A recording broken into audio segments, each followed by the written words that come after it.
Hi, I'm Jimmy. This video is in response to a question that we received about how to value utility stocks. Now, we've actually received quite a few questions from the community about utility stocks, so I figured it would make sense to do a quick video on it. Now, we had actually done it, we started a series, we haven't finished it yet, but we will. I have to go back to it. And that is, we were doing a series on how to value companies from each industry. I think we've only completed 2 industries so far. I think we did tech stocks and bank stocks. But utilities, I'll make that the next one, but here's a sort of sneak peek at it. First, the simplest way, not the simplest way, but a very good, reliable way, my favorite way would be discounted free cash flow. It probably works very well with whatever utility stock we're looking at. Now, the way we could tell whether or not it would work for the company that we're looking at is we take the past few years of free cash flow and compare that to revenue. Do the quick math, free cash flow divided by that year's revenue, what percentage of revenue is free cash flow? Do it for a few years. It's likely that the numbers are going to be near each other. I mean, it's likely that it's not going to be, 3% one year and then 80% the next year. And, it's not going to be all over the place like that. It'll probably be near each other.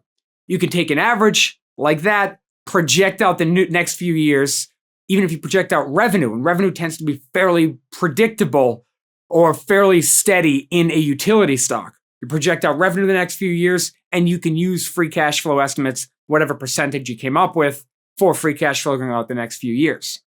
Now, if all that is too complicated, and we'd rather not do that, another method that works very, very well is price to earnings.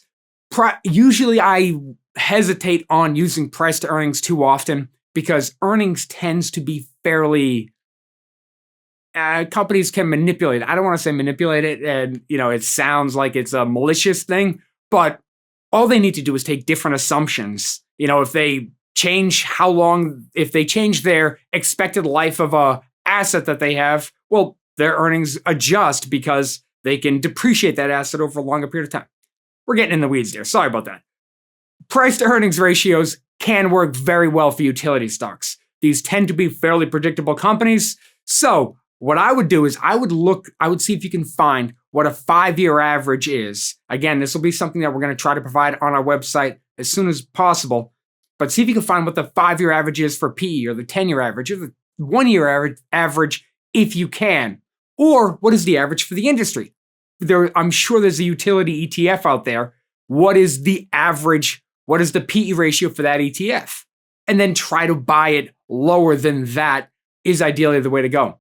If you stick with those 2 methods, that can work very well. Utility stocks are one of those that, because they tend to be fairly reliable, you're going to be well served with almost any valuation method. I would start with discounted cash flow, then I would go to PE. If for some reason neither one of those worked, enterprise value to revenue would work, enterprise value to EBITDA would work. But I would start with DCF, go to price to earnings. Hopefully that answers the question for you. I will do a more in-depth video over on the YouTube channel when we get back into that series, which will be very soon. But for now, hopefully that answers the question. Thank you. Keep the questions coming, and I'll see y'all in the next video.